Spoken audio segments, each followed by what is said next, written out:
Good morning everyone. एक नया topic है इंग्लिश को और बेटर करने के लिए, और मुझे ऐसा लगता है कि आपको चीज़ें जो है वो बहुत हद तक आती होंगी, बट आपको पूरी मैच्योरिटी लानी है, एक कमांड पानी इंग्लिश पे। तो इसी के लिए हम लोग आज एक नया टॉपिक चूज किए हैं, वो है प्रीफिक्सेस। प्रीफिक्सेस का मतलब है प्री फिक्स, पहले फिक्स। तो ये कुछ ऐसे वर्ड्स हैं जो हम लोग लगाते हैं कुछ वर्ड्स के आगे पीछे, उनकी मीनिंग बदलने के लिए, उनका सही जगह इस्तेमाल करने के लिए।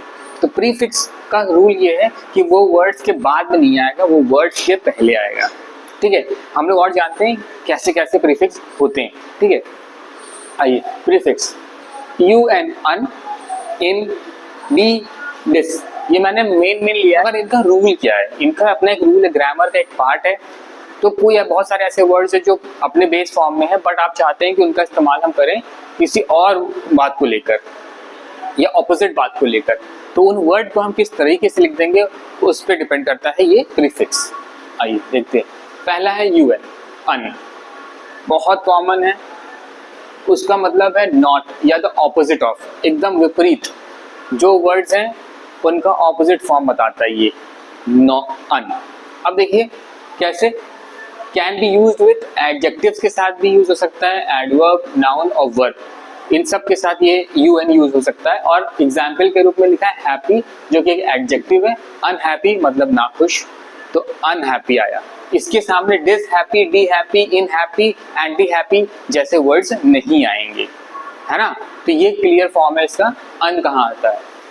उसके बाद अनस्क्रू, स्क्रू मतलब टाइट करना स्क्रू, और अनस्क्रू मतलब बाहर निकालना, वापस निकालना, खोल देना उस गैजेट को या उस प्रोडक्ट को। तो अनस्क्रू कर रहे हैं, उसको खोल रहे हैं, तो वहां पर भी अनस्क्रू आएगा। और स्क्रू भी एक वर्ड है, एक आप नाउन भी ले सकते हैं और एक वर्ब करते हैं, वर्ब ले सकते हैं अगर वो कंटिन्यूअस में है तो। ठीक है, और सेकंड है इन, मगर दो वॉवेल को हम इसके सामने रखेंगे तो ये इन का वर्ड इस्तेमाल मत कीजिएगा। जब भी कोई वर्ड वॉवेल आई या यू से शुरू होगा, उनके आगे आपको इन का इस्तेमाल नहीं करना है। जैसे अंडरस्टैंड एक वर्ड होता है, वो यू से स्टार्ट हो रहा है, उसके आगे आप इन अंडरस्टैंड वर्ड नहीं बना सकते, बनेगा ही नहीं वर्ड वो, है ना। ठीक है, तो इन का इस्तेमाल आप दो वॉवेल्स के सामने नहीं करना है, आपको आई और यू के सामने नहीं करना है। अच्छा, इन का क्या मतलब है, एक वर्ड है एक्यूरेट, एक्यूरेट, और इनएक्यूरेट मतलब एक्यूरेट नहीं है। अनएक्यूरेट कोई वर्ड नहीं बनेगा। देखा आपने किस तरीके से हमको इसको इस्तेमाल करना है, तो आप कंफ्यूज मत होइएगा। और सेकंड एग्जांपल है डाइजेस्टेबल, पचाया जा सकता है। इनडाइजेस्टेबल, पचाया नहीं जा सकता है। Third D, D E D means undoing और टेकिंग अवे। डी मतलब हम या तो उससे हटा रहे हैं या तो हम उसको नहीं करेंगे। तो जैसे कभी देखिए, अगर रेलगाड़ी चल रही है और पटरी से उतर जाती है तो खबर आ जाती है न्यूज़ में। तो खबर में इंग्लिश में जो न्यूज़ होती है उसमें बोलते हैं डी रेल हुई है ट्रेन। डी रेल मतलब अपने ट्रैक से हट गई है, वो लड़खड़ा गई है, गिर गई है, बाहर आ गई ट्रैक से, उसको बोलते हैं डी रेल। तो रेल एक वर्ड है जो कि रेलगाड़ी है, और रेल जो रेलगाड़ी पे चलती है वो पटरी को रेल बोलते हैं। एंड डी लगा दिया तो मतलब रेलगाड़ी बता रहे वो पटरी से हट गई अपने, तो डी रेल। तो ये यहाँ पर डी लग गया। अनरेल, इन रेल नहीं होगा, यहाँ पर डिस रेल नहीं होगा। फिर पार्ट, एक आप पार्ट हैं किसी के, डी पार्ट मतलब आप अलग हो रहे हैं, है ना। टेकिंग अवे वाला वर्ड आ गया और अनडूइंग वाला वर्ड आ गया। ठीक है, चलिए, तो वहाँ डी आ जाएगा, इसको बोलते हैं डी ई का प्रीफिक्स। फिर बहुत सारे ऐसे वर्ड्स होते हैं उसमें डी आई एस लगता है वर्ड के पहले, डी आई एस, डिस। कैसे, can be attach to the beginning of the verb, verb के पहले लगाया जा सकता है इसको।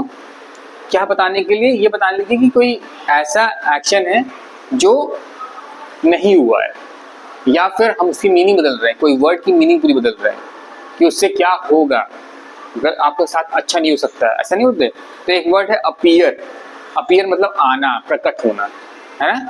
जैसे आप किसी के सामने जाना चाहते हैं, आप अपीयर हो रहे हैं सामने ना, मगर डिस अपीयर मतलब गायब होना, तो देखिए डिस लग गया। ऐसी एडवांटेज है, एडवांटेज कहता है कि आपको फायदा होगा, डिसएडवांटेज क्या कहता है कि आपको नुकसान होगा, तो डिस लगा यहाँ पर। तो इन एडवांटेज, अनएडवांटेज या डी एडवांटेज ऐसा वर्ड नहीं आएगा, नॉन एडवांटेज और एंटी एडवांटेज ऐसा वर्ड नहीं आएगा। तो मुझे ऐसा लगता है कि ये प्रीफिक्सेस बहुत काम के रहेंगे आपको इंग्लिश और बेटर करनी है तो, क्योंकि वोकैबुलरी पे आप काम करिए, बट अगर वही वर्ड का आप इस्तेमाल कर सकते हैं बस यही प्रीफिक्सेस लगा के, तो आपको ये भी जाना चाहिए। तो प्रैक्टिस करिए, नोट डाउन करिए। आपको इसको मेमोराइज करने की जरूरत नहीं, पहले बोल चुका हूँ, आपको याद करने की जरूरत नहीं है। आप इसको नोट डाउन करिए, ये आपके दिमाग में रहनी चाहिए बात। कभी भी कोई वर्ड आए उसको आप ध्यान से पढ़िएगा। इस तरह के वर्ड आए इसके आगे ये प्रीफिक्स लगे हों या नॉन या एंटी या ऐसा कोई वर्ड लगाओ जो आप लगता हो कि ओरिजिनल वर्ड है, बस उसके आगे ये वर्ड जोड़ा गया, तो आप उसको नोट डाउन कर लीजिए। जब आप नोट डाउन करेंगे तो आपको रियलाइज होगा कि कोई ऐसा वर्ड और भी एग्जिस्ट करता है लैंग्वेज में, तो वो वर्ड आप नेक्स्ट टाइम जब सेंटेंस बनाइएगा या कुछ बात रखिएगा तो उसमें वो वर्ड को यूज करिएगा अगर वो एप्लीकेबल है तो वहाँ पर। इससे ही आप प्रैक्टिस अपनी इम्प्रूव कर सकते हैं और इंग्लिश को बेटर कर सकते हैं पिछली बार की तरह। और मैं उसको कंटिन्यू कर रहा हूँ क्योंकि हम लोग पिछली बार पढ़े थे प्रीफिक्सेस और इस बार प्रीफिक्स तो है ही और सफिक्स भी यूज करेंगे। ये ऐसे छोटे छोटे वर्ड्स हैं, इनको वर्ड्स नहीं बोलेंगे क्योंकि इनकी कोई मीनिंग नहीं है, बट ये किसी एग्जिस्टिंग जो कोई वर्ड है ऑलरेडी, इसका कोई मतलब है, उस वर्ड में जुड़ते हैं आगे से या पीछे से और उसका पूरा मीनिंग चेंज कर देते हैं।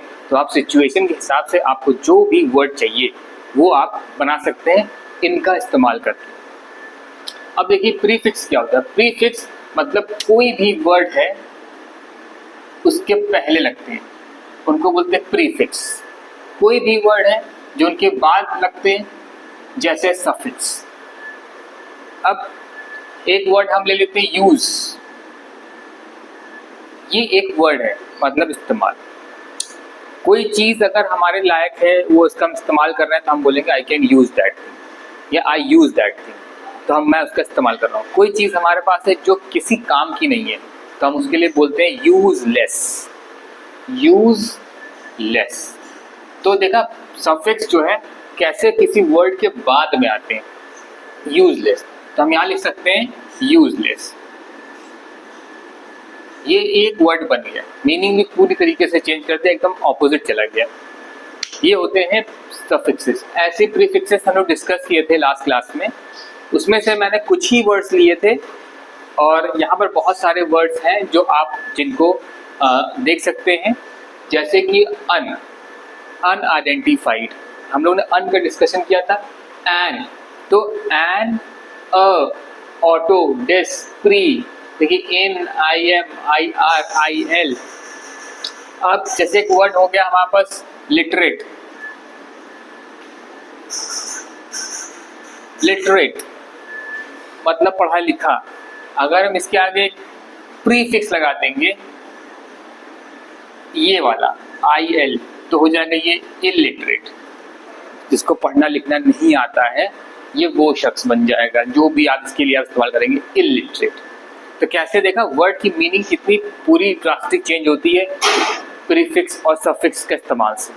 ठीक है, तो ऐसे बहुत सारे वर्ड्स हैं, जैसे को एग्जिस्ट एक वर्ड होता है, दूसरा वर्ड होता है को एग्जिस्ट। हमने प्रीफिक्स का इस्तेमाल किया है। देखिए रीअरेंज, कोई वर्ड है अरेंज, है ना, कोई वर्ड है अरेंज, एक वर्ड होता है रीअरेंज, एक वर्ड होता है रीअरेंज। तो देख रहे हैं आप किस तरीके से मीनिंग बदली है। अरेंज मतलब लगाना और रीअरेंज मतलब फिर से लगाना, फिर से लगाना। तो बहुत सारी बातें हम लोग जैसे हिंदी में बोलते थे, इंग्लिश में भी हमको बोलनी है, तो इन सारे वर्ड्स के इस्तेमाल करेंगे। एंटी है कम्युनिकेट मतलब बात करना, ये एक वर्ब है, मगर हम कुछ जैसे ही कम्युनिकेट में TION लगा देंगे वो वर्ड बन जाएगा कम्युनिकेशन। पहले एक वर्ड था कम्युनिकेट, है ना, अगर इसी में TION लगा देंगे कम्युनिकेशन, देखिए ये वर्ड लगा दिए TION, तो ये बन जाएगा एक नाउन। पहले था ये वर्ड। बहुत सारे ऐसे वर्ड्स हैं जिसके से लगता है कि इसमें भी बहुत सारे जो है सफिक्सेस होते हैं जो हम लोग यूज करते हैं तरह तरह से। आप इनको नोट डाउन कर लिए, और ये वर्ड्स आप जब पढ़ेंगे, जब आपके सामने वो वर्ड्स आएंगे और जब उनकी मीनिंग आप खुद देखेंगे, टटोलेंगे, डिक्शनरीज खोलेंगे या आप ऑनलाइन सर्च करेंगे उनकी मीनिंग, आपको ये सारे वर्ड्स क्लियर हो जाएंगे। अगर मैं अभी कहता हूँ आपको सारे वर्ड्स में आप मेमोराइज कर लीजिए तो ये इम्पॉसिबल है, क्योंकि लैंग्वेज ऐसी चीज़ है जितना ज़्यादा आप बात करेंगे उतना बेहतर होंगे, और जितना कम बात करेंगे उतना आप चीज़ों को भूलेंगे और कभी भी लाइफ में इंग्लिश लैंग्वेज को आप नहीं बोल पाएंगे ओरली। तो आप इसको नोट डाउन करिए। ये प्रीफिक्सेस सफिक्सेस मैंने टोटल लिख दिया है। पिछले चैप्टर में मैंने सिर्फ प्रीफिक्स के बारे में कुछ पॉइंट बताए थे, कैसे होते हैं, क्या होते हैं, बट यहाँ पर लगभग मैंने पूरा कवर किया है, कोशिश ये की है। और कोई भी ऐसा वर्ड होगा जो आपके काम आना होगा, इसमें से भी यूज़ आप कर सकते हैं, चाहे उनके आगे लगाना हो चाहे पीछे लगाना हो। अपने सिचुएशन के हिसाब से बात करने के लिए आपको शब्द मिल जाएगा। इसको नोट डाउन करिए, और फिर से मैं कह रहा हूँ आपको प्रैक्टिस के बिना ये सब नहीं आपको समझ में आएगा कभी।